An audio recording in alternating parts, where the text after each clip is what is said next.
या सगळ्या गोष्टींकडे कसं पाहता? आज अनेक म्हणजे बाबी तुम्ही मांडल्या, अनेक बाबींचा खुलासा केला, त्याचबरोबर अल्टिमेट देखील तुम्ही सरकारला दिलेलं आहे. संपूर्ण प्रकरण काय सांगा? हे पहा, या महाराष्ट्रामध्ये ओबीसीच्या हितांचं, हक्काचं, आरक्षणाचं संरक्षण करण्याचा शब्द जो आहे तो या सरकारने दिला आणि म्हणून ओबीसीने भरभरून मतं दिली आणि हे सरकार सत्तेत बसवलेलं आहे. परंतु हे सरकार सत्तेत आल्यानंतर या ठिकाणी जरांगेंचं आंदोलन झालं आणि जरांगेंचं आंदोलन झाल्यानंतर त्यांनी ज्या काय मागण्या केल्या त्या सगळ्या मागण्या मान्य करण्याचं पाप जे आहे ते महाराष्ट्र सरकारने केलेलं आहे. मराठा समाजाला आरक्षण देण्याविषयी आमचं हे नाही आहे. त्यांना EWC आरक्षण दिलेलं आहे. मराठा समाज हा मागासलेल्याचं निकष पूर्ण करत नाही असं सुप्रीम कोर्टानं सांगितलेलं आहे. त्यामुळे तो मागासवर्गीयचे जे आरक्षण जे आहे घटनात्मक आरक्षण आहे SC ST OBC VJNT याच्यामध्ये मराठा समाजाला आरक्षण घेताच येत नाही आहे असा निर्णय सुप्रीम कोर्टानं दिलेलं आहे. मग आता हे बॅकडोर एंट्री करायचं हे राजकारण सुरू आहे इथं की कुणब्यांच्या खांद्यावर हे काही ते कुणबी सभा नेते या ठिकाणी आहेत त्यांच्या खांद्यावर बंदूक ठेवायचं. आम्ही कुणबी आहोत म्हणून आम्हाला कुणब्याचा दाखला द्या आणि ओबीसीत घुसवा आणि ह्या ओबीसीच्या आरक्षणाचा सत्यानाश करा. हा कार्यक्रम जो आहे महाराष्ट्रामध्ये दिवसाढवळ्यात सुरू आहे. याचा आम्ही निषेध करत आहे आणि त्यासाठी हे असं होऊ नये, ओबीसीवर अन्याय होऊ नये म्हणून जी मंत्रिमंडळ उपसमिती नेमलेली आहे बावनकुळेंच्या अध्यक्षतेखाली त्या मंत्रिमंडळ उपसमितीनं स्थापन झाल्यापासून ओबीसींच्या हक्काचं आरक्षण करण्याचा त्यांना ते सपशेल फेल झालेले आहेत आणि जवळ 90% जागा ज्या आहेत ओबीसीच्या ज्या आहेत त्या मराठा समाजाने कुणब्यांचे दाखले घेऊन फस्त करून टाकलेले आहेत. ही समिती काहीच करू शकली नाही म्हणून आम्ही ही मंत्रिमंडळ उपसमिती बरखास्त करा, बावनकुळेने राजीनामा द्यावा अशा प्रकारची मागणी जी आहे आज आम्ही पत्रकार परिषद केलेली आहे. पण ही बाब जशी तुम्हाला समजली तरी सरकारच्या कधी लक्षात आली नाही का? म्हणजे तुम्ही आता ह्या गोष्टी एवढ्या विस्तारपणे सांगितल्या, ह्याच गोष्टी सरकारला कधी लक्षात आल्या नसतील? अहो, हे जरांगेंचं आंदोलन हे सरकार पुरस्कृत आंदोलन होतं.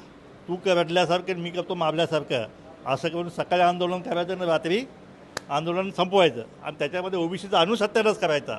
आता हे जात पडताळणीचे दाखले जे आहेत ज्यांनी दाखले घेतले कुणब्यांचे बोगस दाखले आज जिल्हा परिषद नगरपालिकेत निवडून आले त्यांचे आता 6 महिने व्हायला आलेत. आता ते दाखले वैध करण्यासाठी प्रचंड दबाव आणण्यासाठी हे आंदोलन होतं. आता विखे पाटील त्यांनी माझ्यामध्ये पत्र लिहिलेलं आहे की सगळे दाखले वैध करा तर कारवाई करू. अशा प्रकारे हा कायद्याचा नंगानाच जो आहे बनावट दाखले आहेत असं म्हणताय तुम्ही? हे बनावट आहे म्हणून तर ते पेशंट आणतायत. जर ओरिजिनल असेल त्यांना पेशंटची गरजच काय आहे? मग त्यांना अधिकाऱ्याला दम दाटायची आवश्यकताच काय? आणि म्हणून हे दाखले जरी सरकारने विखे पाटलांनी दबाव आणून जर त्यांनी दाखले वैध ठरवले तर आम्ही प्रत्येक दाखला आम्ही हायकोर्टामध्ये आम्ही चॅलेंज करू आणि एक जागा जी आहे त्या ओबीसीची आम्ही हिसकावून घेतल्याशिवाय राहणार नाही. कारण मंत्रिमंडळ उपसमितीत हे काम होतं तो त्यांनी केलेलं नाही. शेवटी आम्हाला ते करावं लागत आहे. 12 तारखेला आम्ही बैठक बोलवतो आहे आम्ही सगळ्या ओबीसी नेत्यांची.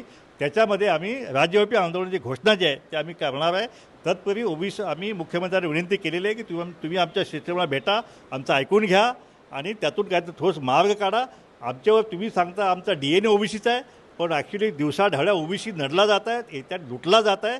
हे थांबलं पाहिजे म्हणून आम्ही सरकारला अल्टिमेटम दिलेलं आहे. नाहीतर 12 तारखेला आमचं राज्यव्यापी आंदोलन जे आहे ते आम्ही घोषणा करू. सरकारला रस्त्यावर फिरणंसुद्धा मुश्किल होऊन जाईल. ह्या सगळ्या गोष्टींकडे पाहता आणखीन काही मंडळी आहेत, मी त्यांच्याशी देखील संवाद साधतो. कुणबी समाज नेते ठीक आहे, आता कुणबी समाजाचे म्हणजेच प्रमाणपत्र दिली जात आहेत असं म्हटलं जात आहे आणि तीच प्रमाणपत्र वैध आहेत की अवैध आहेत हेच समजून येत नाही. असं याच्यामध्ये काही हे येतोय का?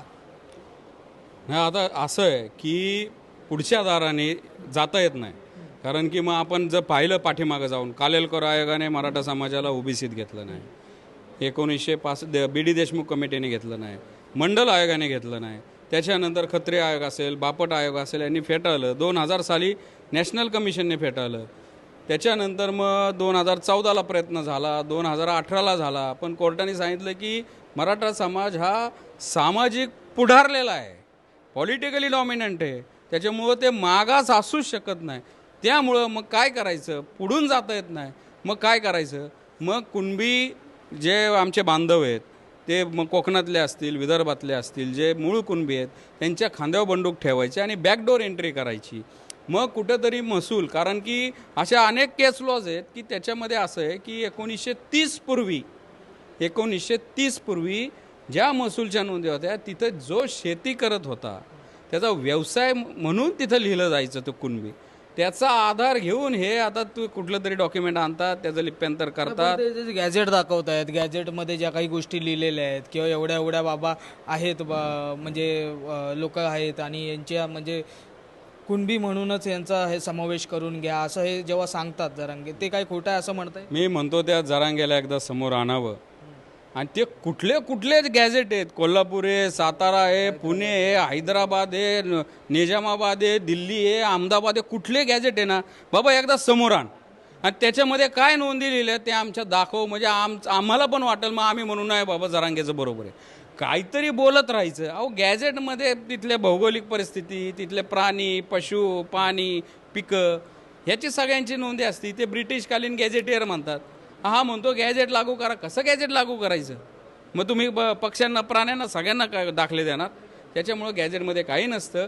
अडाणी मागणी करायची फक्त एकच आहे जरांगेकडं.